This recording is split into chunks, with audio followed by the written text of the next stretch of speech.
Mis amadas, lo que el Señor ha puesto en mi corazón para compartir en esta noche fue una palabra que el Señor me entregó hace, qué sé yo, bastante tiempo, creo que fue en el 2007. Pero es una palabra que la revelación ha ido aumentando, porque ¿cuántos saben que la revelación es gradual? Y la revelación nunca se queda estancada. Cuando tú entras en un nivel de revelación, tienes que entender que ese es tan solo el primer paso, porque serás introducido en un nuevo nivel. Amén. Quiero contarles por algo que me sucedió. Fue algo tan poderoso, tan maravilloso. Le digo que desde ese día y desde esta visitación del Espíritu de Dios que tuve cuando me entregó esta palabra, el ministerio, mi vida, todo dio un giro total. Habíamos caminado muchos años en la parte profética, en guerra espiritual, en muchas cosas, pero ¿sabe? Después de ese día, algo sucedió en mi vida, y donde quiera que vamos, el Señor nos lleva a declarar este mensaje, porque es un mensaje que tiene que ver con lo que Dios está haciendo, no con la mujer en género femenino, sino con la mujer, la iglesia. Y yo vengo en esta noche de parte del Señor a anunciarle lo que el Señor quiere hacer con la iglesia de esta ciudad, con la iglesia de esta nación, con la iglesia del lugar donde usted ha sido establecida y plantada. Esta visitación del Señor empezó estando en el Ecuador. Llegando al Ecuador una noche, yo llego al Ecuador y lo primero que quiero hacer es comer. La comida del Ecuador me gusta mucho. No es que la de Colombia y de otros lados no, pero la de Ecuador me gusta mucho, el arroz con camarones. Y yo venía en el avión teniendo visiones, ¿sabe? Las visiones que veía eran un plato de camarón, de arroz con camarones. Y cuando llego al hotel, el Señor me dice: cómetelo, porque esta será ciertamente la última comida que harás aquí. Digo: Señor, ¿cómo? Como un momentito. Me dijo: entras en ayuno, así que mejor te comes el arroz. Digo: bueno, pues así democráticamente cualquiera entiende, ¿no? Y esto usted no tiene opción. Ese día, el día siguiente, yo me despierto en la mañana. Pues el Señor me había dicho: vas a ayunar. No me dijo cuántos días. Mi estómago se cerró totalmente. Empecé un proceso de ayuno, de oración y vigilia. Estuve más o menos unos 15 días donde de manera sobrenatural yo no dormía. Dormía quizás 1 hora, 2 horas, pero no necesitaba dormir. Mi cuerpo entró en una dimensión sobrenatural por causa de lo que me iba a ser entregado. Pasé periodos de adoración, intercesión, sumergida en las escrituras, el Señor mostrándome muchas cosas. De ahí yo salí para Miami, y estando en Miami el día 15 de este ayuno y tiempo de vigilia, un día 4 de agosto del año 2007 a las 4 de la mañana, el Espíritu de Dios vino a mí, me habló y me dijo: hija, el día 7º está por terminar. Me dijo: y inicia el día 8º, y el día 8º iniciará con una nueva generación. Y me dijo el Señor: porque la generación del día 7º quedó atrás. Me dijo: el 2007 pone un límite. El 2007 pone una frontera y marca un límite, porque lo que yo haré a partir del 2008 será levantar una nueva generación en las naciones.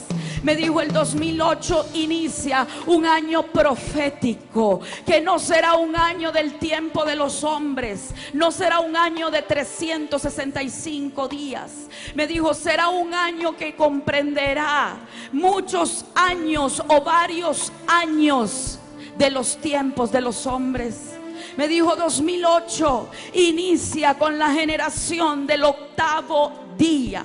Y me dijo el Señor: porque en el día 7º Basti fue quitada de su posición, y el día 8º inició la búsqueda de aquella que iba a portar la corona de realeza.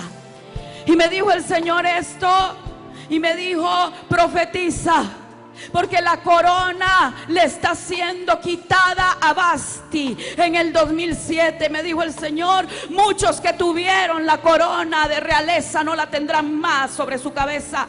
Me dijo el Señor, estoy trayendo una transición en el liderazgo en medio de mi casa. Me dijo el Señor, muchos que estuvieron entretenidos en su propio banquete y no quisieron que yo mostrara la hermosura de mi novia, la hermosura de la amada delante de los reyes y los gobernantes. Me dijo el Señor, esos no irán más con corona de realeza. Me dijo el Señor, Vasti fue quitada de su posición porque estaba entretenida en su propio banquete. Había hecho banquete para las mujeres y muchas mujeres estaban entretenidas en el banquete.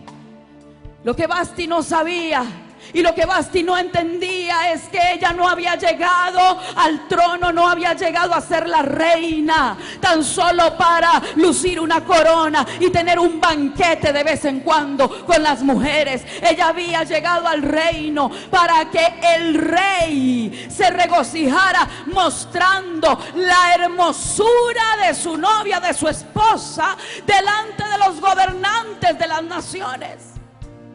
Y el Señor me dijo, hija, la generación del octavo día la levantaré para introducirla en los lugares donde se dictan las leyes de las naciones.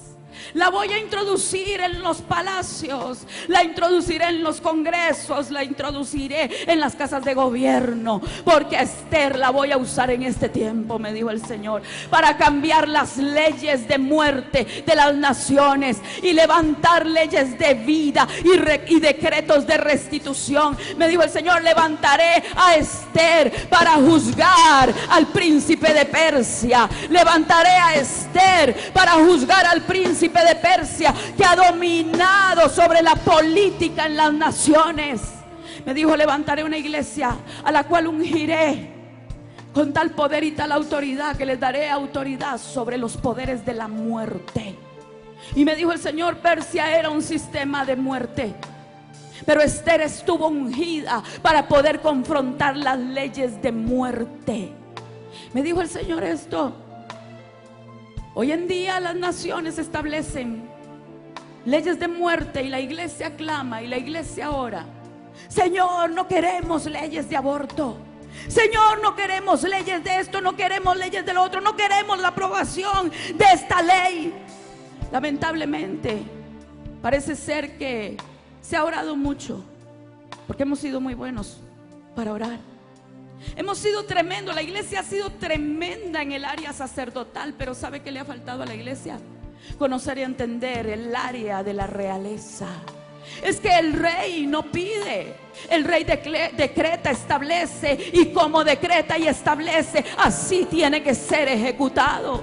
El rey, cuando está en su posición, y en este caso la iglesia que Dios levantará y que ha estado levantando en este tiempo, amado hermano, es una iglesia que le está viniendo un entendimiento y una revelación de que no podemos seguir encerrados en cuatro paredes, y que nos llegó la hora de introducirnos en los lugares donde nunca antes nos habíamos introducido, invadir todas las esferas. El Señor me dijo, a Esther la saqué del anonimato. Me dijo, levantaré una generación que no fue conocida antes.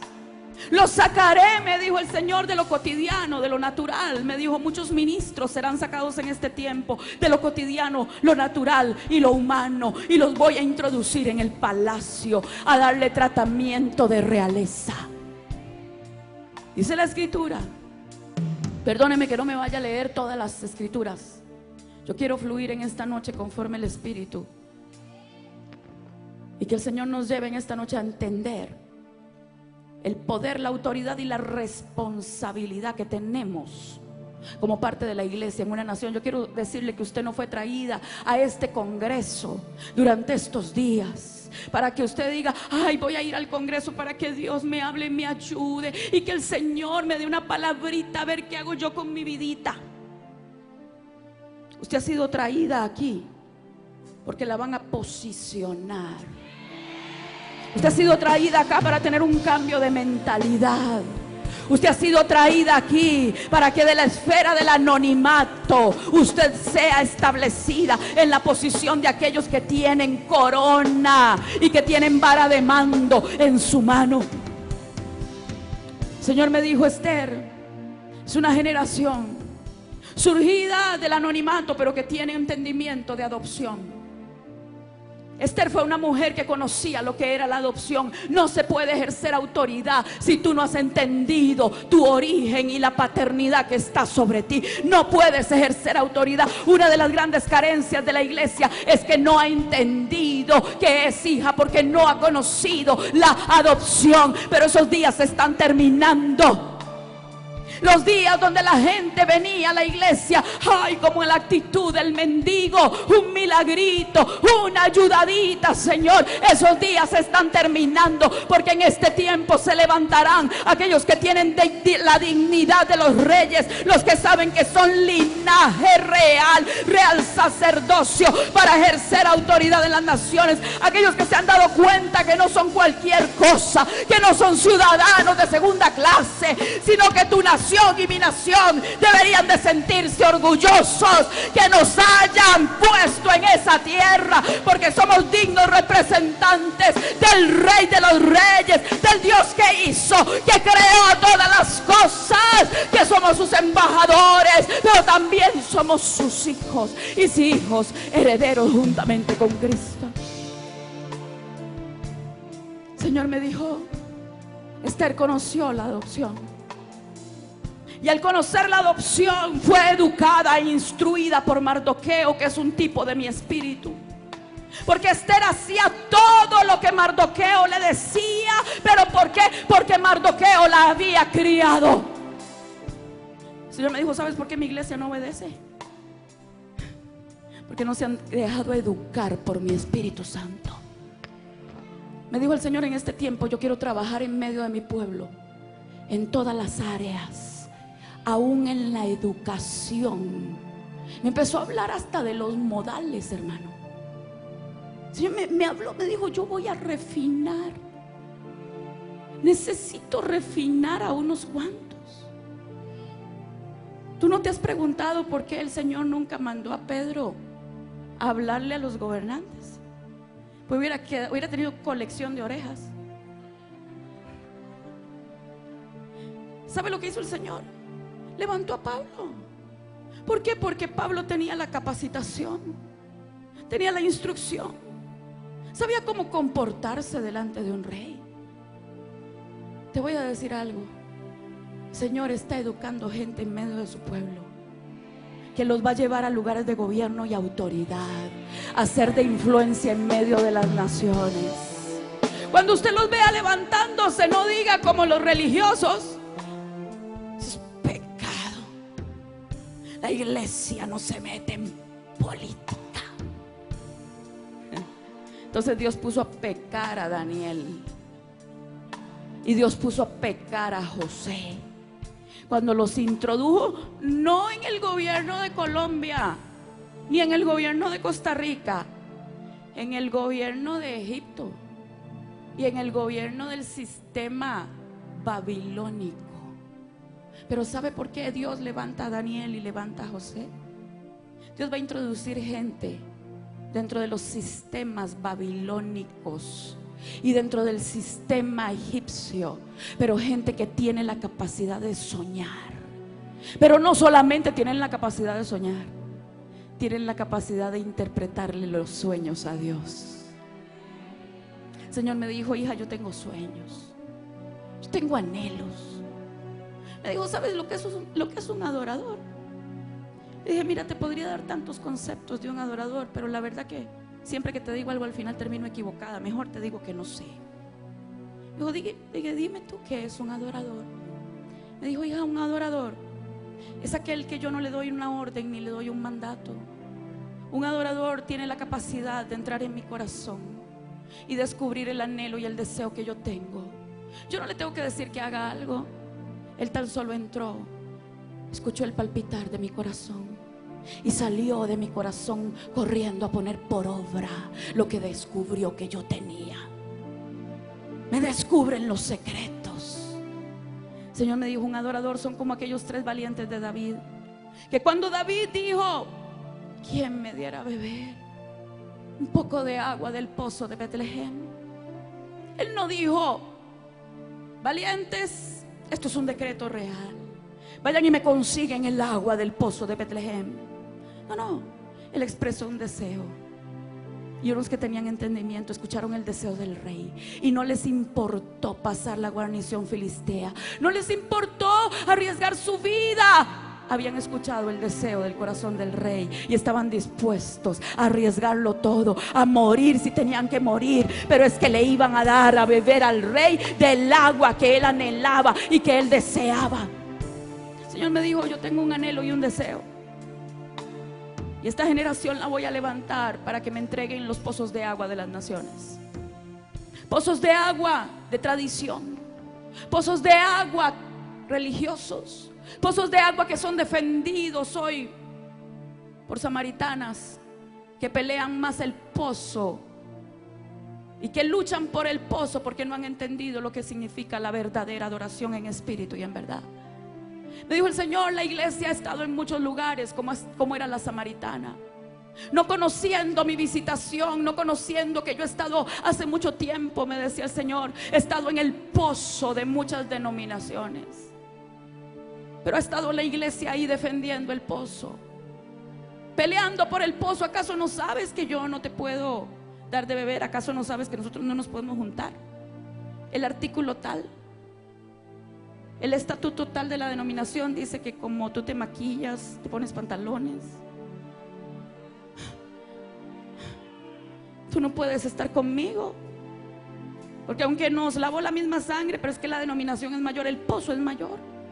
El agua del pozo que fue abierta por Jacob hace más de 1000 años, llena de hongos, moho, bacterias, microbios y un montón de porquería. Pero es que es mejor defender el pozo. Me dijo, Señor, yo estoy llegando al pozo de las ciudades y me voy a encontrar con una generación en la cual le voy a cambiar primero la mente, para que entiendan lo que verdaderamente es adorar, para que me den a beber sus aguas. Mira, el Señor me dijo esto, me dijo, hija, mi iglesia pide y cantan y dicen, manda tu lluvia. Me dijo el Señor, yo no puedo mandarle la lluvia a la iglesia si la iglesia no me da sus aguas primero. Así como las nubes no pueden destilar agua si los mares no entregan primero el agua que ellos tienen y lo elevan a través de la condensación cuando el sol ilumina y calienta sobre las aguas. Me dijo, me piden lluvia, y piden lluvia temprana, lluvia tardía, lluvia de bendición, y no saben lo que están pidiendo. Muchos tienen agua religiosa dentro de ellos y me piden que mande la lluvia sobre una nación. Hasta que no me entreguen los pozos religiosos, yo no puedo mandar la lluvia.